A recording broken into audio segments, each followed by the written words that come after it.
How's it going, guys? My name is Voss, and if you're new to the channel, thank you so much for stopping by. Today we are in something extremely exciting. I'm in a 2016 Hellcat, and one, it's plumb crazy, which obviously is the best part about it. Actually, it's not the best part, it's the second best part about it. The best part about it is it's a manual. And today, I've never driven a Hellcat. I've driven the all-wheel drive Challenger, I've driven the RT, so this is about to be exciting, and I want to give a huge shout out to the owner. I'm going to put his information on the screen. You can check him out on Instagram. But yeah, let's get to it.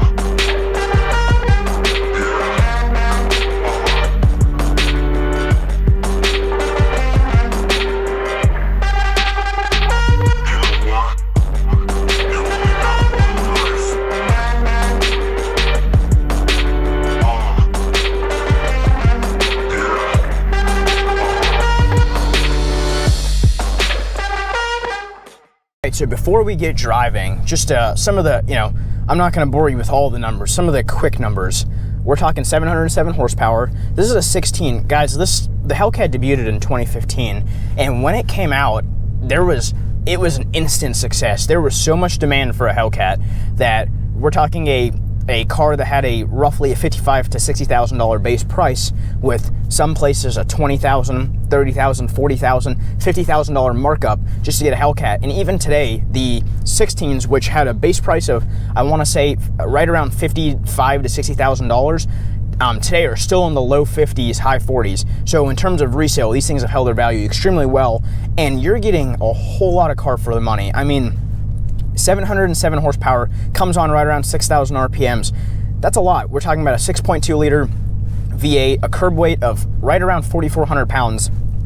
And every part of this car just screams just American muscle. I mean, when do you need 707 horsepower on the road? I don't know, but you got it. When do you need... It's just so much this car. It's obnoxious, it sounds mean, it drives mean, it's very, very...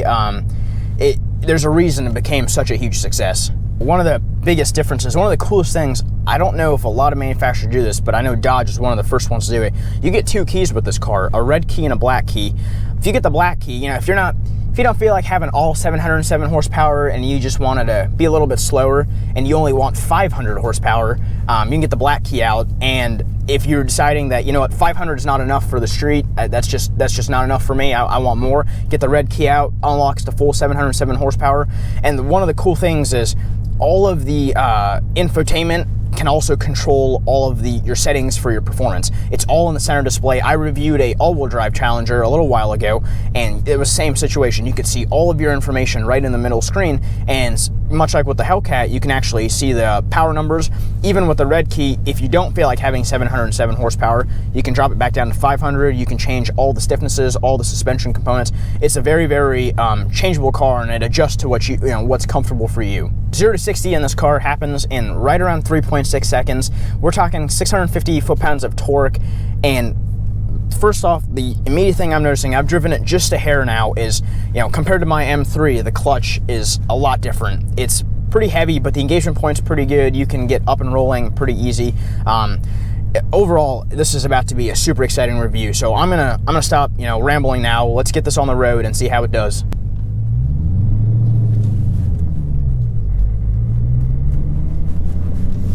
Wow, that clutch, I mean, it is heavy. Like, I guess maybe it's not heavy for muscle cars, but coming from a German V8, that is a very, very heavy engagement for me. It's not bad though. I was afraid that I might stall this. Haven't stalled it yet, so we'll see what happens. But no, this car's got a lot of power. You don't have there's not a whole lot of feel and travel in that clutch. It's very short, the whole distance that everything's happening. In my M3, it's extremely long. So, just a quick comparison, not that you can compare a Hellcat to an M3, this will eat it in every aspect. So, but, I mean, wow, what a different feel. I'm really happy it's the manual. I know the automatic's faster, and I know it's more capable, but there's something about just putting 700 horses down to the ground and just enjoying it. Wow, it's got a very good sound to it too. Some of the things I'm noticing is, one, it drives like a boat. It's huge, with a curb weight of 4,500 pounds, 4,450 pounds roughly. I wasn't expecting it to be nimble, but one of the cool things is there's not a whole lot of, wow. Holy cow, that puts on power quick. But back to, I was getting sidetracked, back to what I was saying is, it actually is pretty easy to drive once you can figure the clutch out. It's very, very, honestly, the shifts are pretty good. Overall, the engagement feels right. My only difference is the clutch itself is very, very quick. All the engagement happens very quick, which was the exact opposite in the Mustang. In the Mustang, it was like nothing, nothing, nothing. When I drove the Shelby, it was nothing, nothing, nothing, and then it was, oh, all of a sudden you're rolling. But in here, it's very easy to drive, a lot different than the M3, but still very manageable. So far what I'm noticing is, I mean, when you have 707 horsepower, it doesn't matter if it's a boat, it doesn't matter if it's not, you know, if it's not nimble, it's gonna be super fun regardless. I mean, it just puts the power down so quickly. And keep in mind, this is a 16. When this came out, they were still putting 285s in the rear. The new one with the wide body comes with 305s. And from, you know, I don't own a Hellcat, but from every Hellcat owner I've talked to, they recommend that, you know, this thing can lose traction, this thing can, you know, slip around very, very easily on the 285s. Guys, this isn't gonna be like a full-blown review. I'm having too much fun to even remember all the things I rehearsed, but no, I mean, this car is just, it is phenomenal. First off, the looks on this car are next level. When they refreshed the Challenger in 15, I like the 2013, 2014 SRTs, but when the Hellcat refresh came out, it started looking so much better than just about any other Challenger I've ever seen. And I mean, guys, if you're just sitting here pushing gears like that, hearing that whine, hearing all that, without even realizing it, you're getting up in speed really quickly. This is extremely exciting to drive. I can't stress that enough. And right now, you know, with the Hellcats coming into the 16s and the 15s coming into the low 50,000s, high 40,000s, for under $100,000, you're getting 707 horsepower and 650 foot-pounds of torque. If I hid the car, if I didn't tell you what car it was, just gave you the specs and compared it, I mean, this is like numbers comparable to, it's got more torque than like a Huracan. It's got more torque than a lot of supercars. These are numbers that a lot of more expensive, more, you know, higher profile cars will be pushing. It's absolutely outrageous.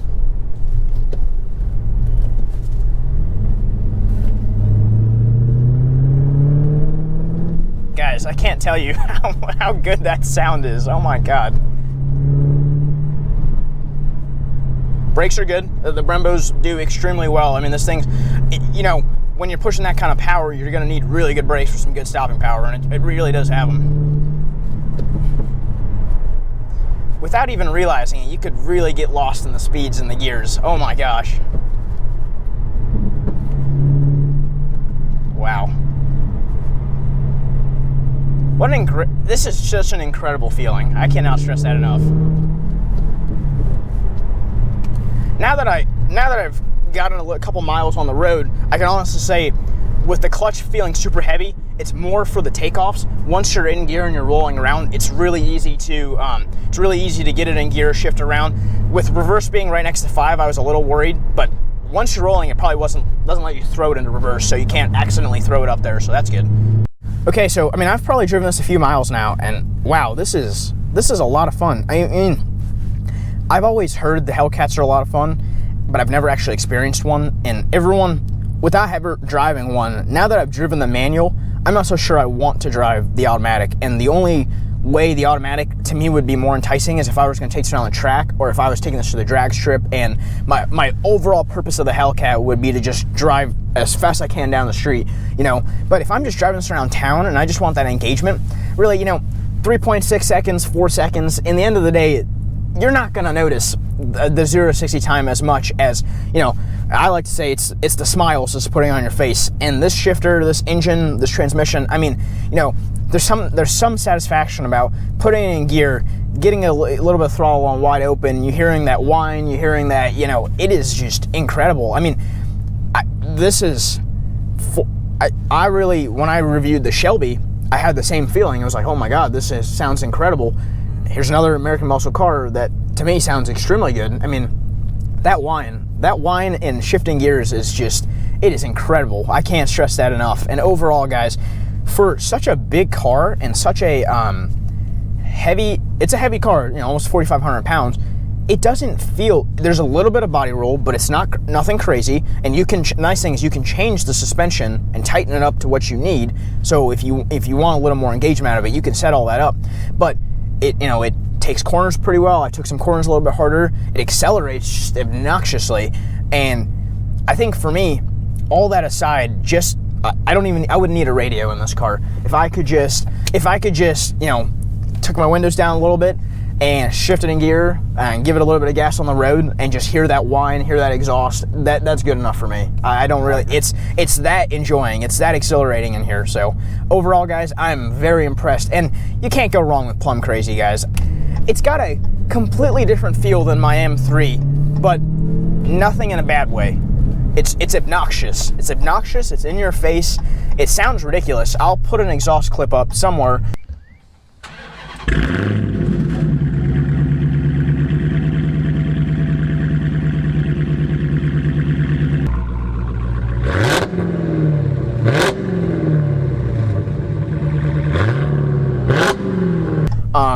For a stock car, this sounds just absolutely insane. Now, does this have a valve-controlled exhaust from the factory? It does. Okay, so I'm guessing when you put it in sport mode or track mode, it opens up those valves, or how's that work? I opened them up permanently. Oh, okay, even better. Yeah, but now it does. So there's from the factory. It's some people say it's by mode. In the forums, there's a great debate about whether that is true. But it's more, you know, based on RPM, unless you've, you know, it's supposed to open up obviously when you're getting on it. Yep. So you hear more of the exhaust.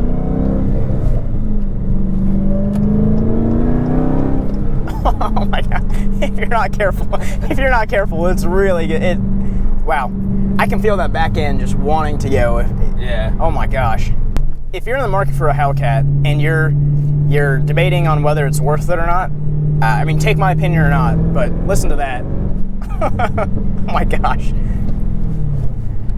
It's really easy to get in gear now. I was afraid in the beginning, when I was just parked, I felt like it was really easy to go from gear to gear instead of neutral. But now that you're driving it, it's a lot easier to, you know, now that I've gotten a second to understand everything in here, wow, it's so much fun. I would, if I had the opportunity to get a Hellcat, it would be hard. It'd be hard for me to say no. That I can tell you that right now.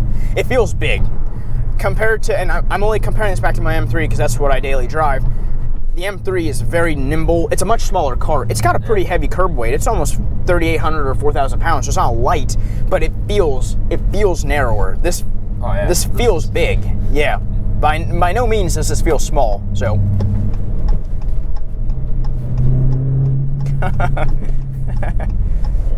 The sound, I can't get enough of that. That's probably my favorite part. Yeah, when you're in around 3,500 RPM and you get on it, it's power band. So definitely a lot more power. The peak horsepower comes on around 6,000 RPMs is what I was reading. Yeah.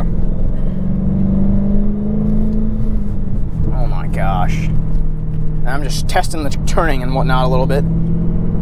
There's a little roll, but I mean, it's not bad.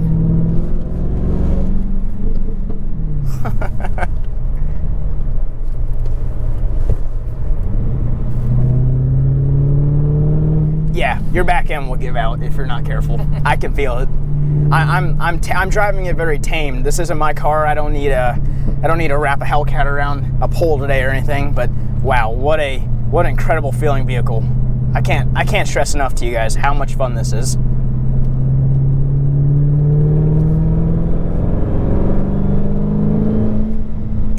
It just gets up and powers so quickly.